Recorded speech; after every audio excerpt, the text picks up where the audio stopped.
شکر اور صبر کے امتحان کو اگر کوئی پاس کر لے تو پھر اللہ تعالیٰ اس سے راضی ہو جاتے ہیں اور اسے راضیۃ مرضیہ کی بادشاہت جو بھی آگے آنے والی ہے وہ مل جاتی ہے۔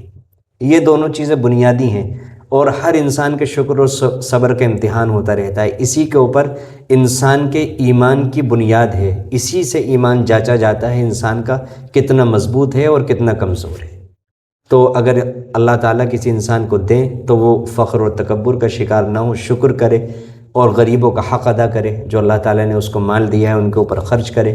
اور اگر اللہ تعالیٰ نے کسی کو کسی مشکل میں مبتلا کیا ہے تو وہ زندگی کے باغ دوڑ سے اور زندگی کے کاموں سے اپنے آپ کو الگ تلگ نہ ہٹا لے اور ہمت ہار کے نہ بیٹھے، اور وہ غلط راستوں پر جا کر کے اپنی قسمت نہ آزمائے، حرام کاموں میں جا کر کے، حرام لائنوں میں جا کر کے اپنی قسمت نہ آزمائے، بلکہ یہ سمجھے کہ میرے صبر کا امتحان ہو رہا ہے اور اس کو پاس کرنے کی، اس میں کامیاب ہونے کی کوشش کرے کہ یہاں کی تو راحتیں اور یہاں کی خوشیاں، یہاں کی نعمتیں اور پریشانیاں، مصیبتیں سب عارضی ہیں، یہاں کا نہ سکھ ہمیشہ رہتا نہ یہاں کے دکھ ہمیشہ رہتے، تو انسان اس کو پار کرنے کی کوشش کرے۔ اور پھر اللہ تعالیٰ نے فرمایا کہ تم سے جو نعمتیں چھنتی ہیں، اصل بات کیا ہے، کیوں چھنتی ہیں؟ اس وجہ سے کہ جب تم اللہ تعالیٰ نعمتیں دیتے ہیں تو تم ان کا حق ادا نہیں کرتے، تم یتیموں کی عزت نہیں کرتے، ان کا حق ادا نہیں کرتے۔ مال اللہ نے اس لیے دیا تھا کہ یتیموں کی عزت کرتے، لیکن تم انہیں گرا پڑا سمجھتے ہو، اپنے آپ کو اعلیٰ سمجھتے ہو، ان کے اوپر خرچ نہیں کرتے، ان کی بے عزتیاں کرتے ہو۔ تمہیں یتیموں کا اکرام کرنا چاہیے۔ اور اللہ تعالیٰ نے یہاں پر یہ نہیں فرمایا کہ یتیموں پر خرچ کرو، بلکہ یہ فرمایا یتیموں کا اکرام، کہ تم ان پر اس طرح خرچ کرو کہ سوسائٹی کے اندر، معاشرے کے اندر ان کی عزت ہو، ان کا احترام برقرار رہے۔ تکریمون الیتیم ولا تحاضون علی طعام المسکین، اور مسکین اور یتیموں کو خود بھی کھلاؤ اور دوسروں کو بھی ترغیب دو۔ ایسا نہ ہو کہ ان کو دیو اس انداز سے جیسے ان کے سامنے کوئی چیز ڈال دی ہو، بلکہ یہ سمجھو کہ اللہ تعالیٰ نے مجھے مال دیا ہے اور یہ مال میرے لیے رحمت جب ہی بنے گا، یہ مال میرے جب ہی کام میں آئے گا کہ جب یہ یتیموں کے کام آئے، مسکینوں کے کام آئے، اور اگر یہ ان کے کام نہیں آتا تو پھر یہ میرے لیے رسوائی کا اور میرے لیے وبال بن جائے گا۔ تو خود بھی کریں، جن کو اللہ نے نوازا ہوا ہے ان لوگوں پر خرچ، اور عزت کے ساتھ خرچ کریں، ان کو اس نگاہ سے دیکھیں کہ یہ ہمارے مال کو عالم آخرت میں منتقل کرنے والے لوگ ہیں، یہ ہمیں اللہ سے اجر دلانے والے لوگ ہیں، ان کی وجہ سے ہمارے پاس نعمتیں باقی رہیں گی اور اللہ بڑھا کر کے دیں گے ان کی وجہ سے۔ اس نگاہ سے ان کو دیکھیں تو ان کا اکرام ہمارے دلوں کے اندر آئے گا۔ اور اللہ تعالیٰ نے فرمایا کہ تمہارا معاملہ یہ ہے کہ تم مال کے اتنے بھوکے بنے ہوئے ہو، مال کی اتنی حرص تمہارے دل میں بیٹھ گئی ہے کہ تم حرام اور حلال کی کوئی تمیز نہیں کرتے، بلکہ حلال ملے حرام ملے سب کھا جاتے ہو۔ اسی وجہ سے تم میراث کا مال ہڑپ کر جاتے ہو۔ اس زمانے میں بھی عرب کے اندر یہ دستور تھا کہ عرب کے جو طاقتور لوگ ہوتے تھے، مرد ہوا کرتے تھے، چچا ہوا کرتے تھے، تایا ہوا کرتے تھے، وہ بیواؤں کو اور بچیوں کو یا چھوٹے بالغ لڑکے ہوتے تھے ان کا حصہ ہڑپ کر لیا کرتے تھے۔ اور آج کے زمانے میں اتنے سخت اور واضح احکام ہونے کے باوجود میراث کے مسئلے کے اندر بہت زیادہ کمزوری ہے۔ بڑے بڑے دیندار کمزور ہیں اس مسئلے کے اندر کہ وہ ساری زندگی گزار دیتے ہیں۔ باپ کی جو میراث انہیں دینی تھی وہ بیٹے کی زندگی پوری ہونے کو آتی ہے، لیکن آج کل وہ مال کے حرص بانٹنے ہی نہیں دیتی، اور انسان اس والے پہلو کی کمزوری کے ساتھ دنیا سے چلا جاتا ہے۔ اور بعض لوگ تو ایسے نظر آتے ہیں کہ ان کی زندگی میں بظاہر اور کوئی کمی نہیں نظر آتی، بس صرف ایک یہی پہلو کمزور نظر آتا ہے، اور اسی وجہ سے وہ پکڑے جائیں گے اور اسی وجہ سے جہنم میں جانا پڑے گا۔ تو انسان کو اس پہلو کو بھی مضبوط رکھنا چاہیے، اور جس کا جو حق ہے وہ دے دینا چاہیے۔ وَتَأْكُلُونَ التُّرَاثَ أَكْلًا لَمًّا، جو نصیب کا ہے وہ ہمیں ہر حال کے اندر مل کر کے رہے گا۔ اللہ کے خزانے بہت وسیع ہیں، صرف یہیں سے اللہ تعالیٰ ہمیں نہیں دیں گے، بلکہ اللہ کہیں سے بھی دے سکتے ہیں۔ اللہ پہ توکل تو کریں، جس کا جو حق ہے وہ دے کے تو دیکھیں۔ جتنا ہمارا رزق متعین ہے وہ بہنوں کا یا اور لوگوں کی میراث کھا کر کے ہمارا حق ایسا نہیں ہے کہ اسی راستے سے ملے گا، بلکہ دوسرے راستوں سے بھی اللہ تعالیٰ دے سکتے ہیں۔ وَتُحِبُّونَ الْمَالَ حُبًّا جَمًّا، اصل مرض کی اللہ تعالیٰ نے نشاندہی فرمائی کہ تم مال کے پکے عاشق ہو، بے انتہا محبت کرتے ہو تم مال سے۔ مال کی محبت تو ٹھیک ہے، اللہ تعالیٰ نے اس سے ضروریات وابستہ کی، محبت رکھی ہے، لیکن ایسی محبت جو انسان کی حلال اور حرام کے درمیان کی تمیز کھو دے اور اندھا اور دیوانہ بنا دے، قبر کی قبر کی بھی فکر نہ رہے، اللہ کے سامنے جواب کی بھی فکر نہ رہے، تو یہ بڑی خطرناک چیز ہے۔ پھر یہ انسان کے اندر طغیانی اور سرکشی کا مادہ بڑھاتی ہے، اور پھر اللہ تعالیٰ نے بھی پیچھے بیان ہوا کہ طغیانی اور سرکشی کرنے والوں کا کیا انجام ہوتا ہے، کبھی کبھی دنیا میں، اور آخرت اور قبر میں تو ہے ہی اگر دنیا میں نہ ہو۔ پھر اللہ تعالیٰ نے فرمایا کہ دیکھو ایک وقت آئے گا کہ یہ جو زمین ہے یہ توڑ کر ریزہ ریزہ کر دی جائے گی۔ آپ سوچئے کہ ہمارے علاقے میں، کسی بھی علاقے میں اگر کوئی بلڈنگ ٹوٹتی ہے اور بنتی ہے تو پورے علاقے کے اندر کتنی مٹی مٹی ہو جاتی ہے۔ کہیں سڑک بنتی ہے کسی وقت میں کسی علاقے کے اندر، وہاں کتنی دھول مٹی گھروں تک پہنچ جاتی ہے۔ آپ سوچئے کیسی ہولناکی کا عالم ہوگا کہ پوری زمین توڑ کر بڑی بڑی بلڈنگیں اور بڑی بڑی خوبصورت گھومنے کی جگہیں، بڑے بڑے پہاڑ، دریا، خوبصورت جھرنے، ساری کے ساری چیزیں ختم کر کے چٹیل میدان بنا دیا جائے گا۔ وَإِنَّا لَجَاعِلُونَ مَا عَلَيْهَا صَعِيدًا جُرُزًا۔ اور پھر اس وقت جو چیزیں غیب کے پردے میں ہے، اللہ تعالیٰ جو غیب کے پردے میں، فرشتے، جنت، جہنم، سب چیزیں سامنے آ جائیں گی۔ کس طرح آئیں گے اللہ تعالیٰ، یہ اللہ تعالیٰ بہتر جانتے ہیں، اس کی کیفیت اللہ ہی بہتر جانتے ہیں، وہ ہم بیان نہیں کر سکتے نہ سمجھ سکتے۔ اور اس دن جہنم بھی ظاہر ہو جائے گی، جنت بھی ظاہر ہو جائے گی۔ اب انسان کو جب یہ ساری چیزیں دیکھے گا اب سمجھ آئے گی، لیکن قرآن کہتا ہے اب سمجھ آنے سے کیا فائدہ؟ ایمان تو اسے کہتے ہیں بن دیکھے مانے، بن دیکھے یقین کرے۔ دیکھ کر جو ہوتا ہے وہ ایمان نہیں ہوتا۔ الذین یؤمنون بالغیب، ایمان بالغیب ہونا چاہیے، بغیر دیکھے ہونا چاہیے۔ اب انسان کہے گا کاش میں اس زندگی کے لیے کچھ کر لیتا، لیکن حسرت اور تمنا ہی کر سکے گا۔ اب اس حسرت و تمنا کا کوئی فائدہ نہیں ہونے والا۔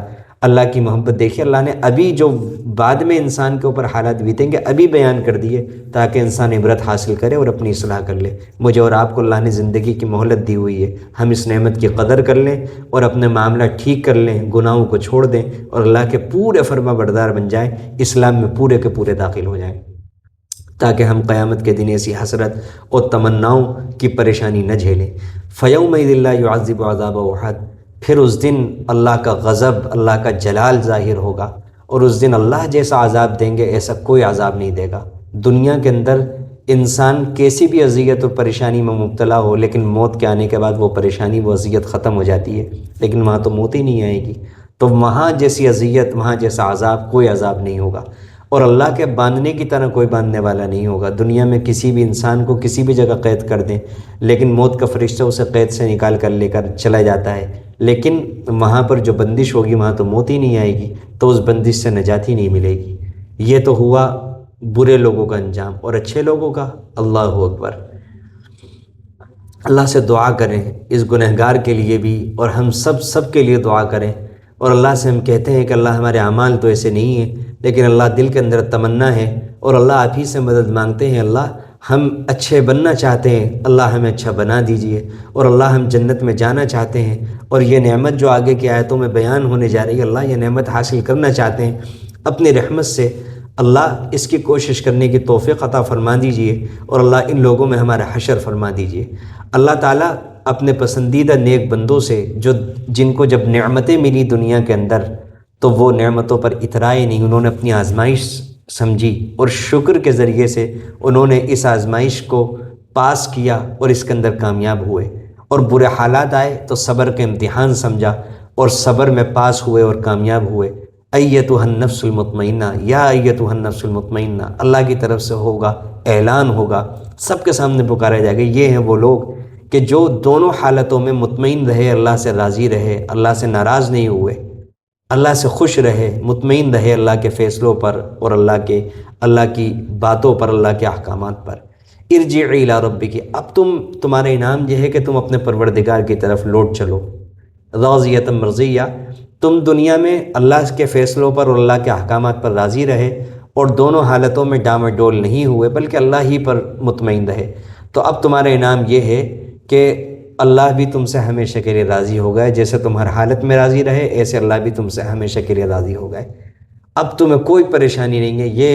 یہ اعزاز و اکرام ہوگا قیامت کے دن، جو اللہ سے نعمتوں کے ملنے کے بعد شکر کرتے ہیں، اور اگر نعمتیں چھنتی ہیں، اپنی ہی کرتوتوں کے نتیجے میں تو صبر کرتے ہیں، صبر اور شکر کے امتحان جو پاس کر لیتے ہیں، کامیاب ہو جاتے ہیں، تو ان کو یہ پروانہ ملتا ہے، ارجعی الی ربک راضیۃ مرضیہ، اور موت کے وقت بھی یہ پروانہ سنایا جاتا ہے، فادخلی فی عبادی۔ اب اللہ تعالیٰ فرماتے ہیں کہ میرے بندوں میں شامل ہو جاؤ، میرے بندوں میں داخل ہو جاؤ اور میری جنت کے اندر چلے جاؤ۔ پھر اللہ سے دعا کرتے ہیں، اللہ ہمارے اعمال تو ایسے نہیں ہیں، اللہ اپنی رحمت سے ہمیں مرنے سے پہلے اللہ ایسی زندگی گزارنے کی توفیق عطا فرما دیجیے، اور اللہ ہمیں شکر اور صبر کے اندر مضبوطی عطا فرما دیجیے، اور اللہ اپنی رحمت سے اپنے اچھے بندوں میں شامل فرما لیجیے، اور اللہ ہم سب کے لیے جنت کو مقدر فرما دیجیے، اور اللہ جہنم سے نجات کو ہم سب کے لیے اور ہماری نسلوں کے لیے اللہ یقینی فرما دیجیے اور طے فرما دیجیے۔ اللہ تعالی ہم سب کے لیے دعائیں قبول فرمائے، آمین۔ والفجر، قسم ہے فجر کی، ولیال عشر، اور 10 راتوں کی، والشفع والوتر، جوڑے کی اور طاق کی، واللیل اذا یسر، رات کی جب جانے لگے، حل فی ذلک قسم لذی حجر، کیا عقل مند کے لیے ان میں سے کوئی قسم کافی ہے کہ وہ یقین کر لیں کہ قیامت ضرور آئے گی۔ الم تر کیف فعل ربک بعاد، آپ نے دیکھا نہیں کہ آپ کے پروردگار نے قوم عاد کے ساتھ کیا سلوک کیا۔ ارم ذات العماد، یعنی ارم کے رہنے والے جو بڑے بڑے ستونوں کے عمارتوں کے مالک تھے، التی لم یخلق مثلها فی البلاد، کہ دنیا میں اس جیسی قوم پیدا نہیں کی گئی۔ وثمود الذین جابوا الصخر بالواد، اور آپ کے پروردگار نے سمود کے ساتھ کیا معاملہ کیا، جو وادی میں پتھروں کو تراشا کرتے تھے۔ وفرعون ذی الاوتاد، اور میخوں والے فرعون کے ساتھ کیا معاملہ ہوا۔ الذین طغوا فی البلاد، یہ وہ لوگ تھے جو شہروں میں بڑی سرکشی کر رہے تھے۔ فاکثروا فیہا الفساد، اور بڑا فساد مچا رکھا تھا۔ فصب علیہم ربک صوت عذاب، اور آپ کے پروردگار نے ان کے اوپر اپنے عذاب کا کوڑا برسایا۔ ان ربک لبالمرصاد، یقیناً آپ کے پروردگار بھی طاق میں لگے ہوئے ہیں۔ فاما الانسان اذا ما ابتلاه ربہ، تو جب انسان کو اس کا پروردگار آزماتا ہے، فاکرمہ ونعمہ، یعنی اس کو عزت و نعمت سے نوازتا ہے، تو وہ کہنے لگتا ہے ربی اکرمن، کہ میرے پروردگار نے مجھے عزت دی۔ واما اذا ما ابتلاه فقدر علیہ رزقہ، اور جب دوسرے طریقے پر اس کا امتحان لیتا ہے، چنانچہ اس پر اس کی روزی تنگ کر دیتا ہے، تو کہتا ہے ربی اہانن، کہ میرے پروردگار نے مجھے ذلیل کر دیا۔ کلا بل لا تکرمون الیتیم، ہرگز یہ بات نہیں، بلکہ اصل یہ ہے کہ تم لوگ یتیم کی عزت نہیں کرتے۔ ولا تحاضون علی طعام المسکین، ایک دوسرے کو ترغیب نہیں دیتے کہ محتاج کو کھانا کھلائیں۔ وتأکلون التراث اکلا لما، اور میراث کا سارا مال سمیٹ سمیٹ کر کھا جاتے ہو۔ وتحبون المال حبا جما، اور مال سے حد درجے محبت رکھتے ہو۔